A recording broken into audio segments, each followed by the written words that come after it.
Hello, today I'm in Subaru Levorg. In this video I'll show you how to navigate through top screen. At the beginning, take a look at the top screen. Right here we've got the view button. Push it upwards or downwards to change screen to the top screen.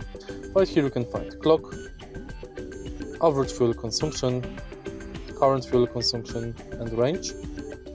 You can find car position statistics, acceleration, boost and oil temperature, and then you can go to menu.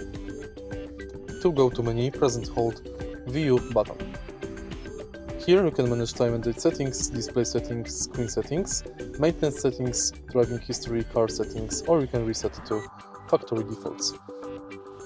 If you find this video helpful, please leave like, comment and subscribe.